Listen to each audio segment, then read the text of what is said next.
Sverrir, þið bara kláruðu þetta fyrsta leikluta, næstu því?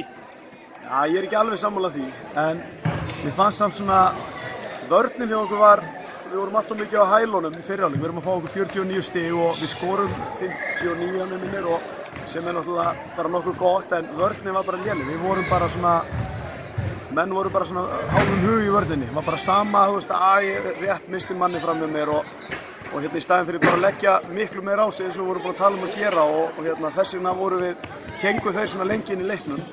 Svo byrjuðum við reyndar ekki seinni hálfleikinn nógu vel, en fyrir auðvitað kannski fyrstu 5 í seinni hálfleik, þá var vörnin okkar virkilega góð.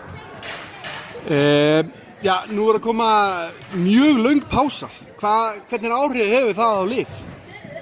Ég veit það ekki, þetta að fárulegasta held ég bara sem hérna hefur verið í deildinni. Það voru allir þjálfararnir, við vissum náttúrulega þessi sumar að liðin sem myndi ekki komast í fjárhagslöftu bikar myndi lendi í þessu.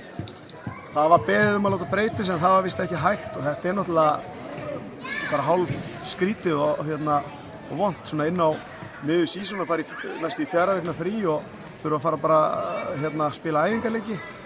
En við verðum bara eitthvað að finna út í því. Við tökum núna nokkra daga frí bara og slökum aðeins á og svo keyrum við þetta bara upp og svo verðum við væntanlega að spila einhver æfingarleiki til að undirbúa okkur fyrir restina af mótinu. Ertu búinn að bóka ykkur æfingarleiki fyrir eftir viku eða 2? Já, ég er búinn að heyra í einhverjum allavega, þannig að það er svona... Þannig að á að halda sér heitum? Já, við verðum að gera það.